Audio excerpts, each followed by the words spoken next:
বিসমিল্লাহির রহমানির রহিম। আজ থেকে প্রায় 2 মাস আগে কনস্টিপেশন অর্থাৎ পায়খানা প্রচণ্ড কষা, পায়খানা দাঁড় দিয়ে রক্ত বের হওয়া সহ অনেক জটিল সমস্যায় জর্জরিত একজন রোগী ওষুধ নিয়ে গিয়েছিলেন। তিনি মূলত মার্কসওয়ালের পেশেন্ট ছিলেন।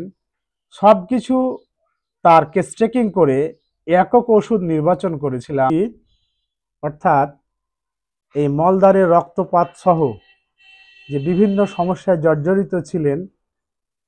ওষুধ সেবনের পর তার কি অবস্থা এবং আগে কি অবস্থা ছিল এটা আমরা একটু শুনি। বলুন, আপনার আগে কি অবস্থা ছিল, বর্তমানে কি অবস্থা? তো না, মাসের মাস আমার মেন্স হতো না। এখন ওষুধ খেয়ে মাসের মাস মেন্সটা আসছে, হয়েছে। হাতের তলা জ্বলতো, মাথার চাঁদি জ্বলতো সব সময়। তারপরে পায়ের তলা জ্বলতো, পেটে হয়ে গেছিল, লিভারে চর্বি জমে গেছিল, ফ্যাটি লিভার হয়ে গেছিল। ওষুধ খাওয়ার পর এখন আবার কি করেছে, আরামের স্বাভাবিক হয়ে আসছে, আরাম হয়ে গেছে। তারপরে আমার পায়খানার দ্বার ব্যথা করছিল, রক্ত নামছিল। ওটা ওষুধ খাওয়ার পর, একবার ওষুধ খাওয়ার পর আবার কি হয়েছে, ওটা হয়েছে, আরাম হয়ে গেছে আমার।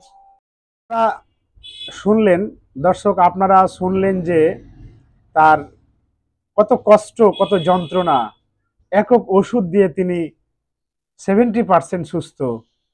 আশা করি এরকম জটিল রোগীরা আমাদের কাছে আসবেন। আমরা সর্বাত্মক চেষ্টা করব, ভালো করার মালিক আল্লাহ, চেষ্টা করব আমরা। আসসালামু আলাইকুম।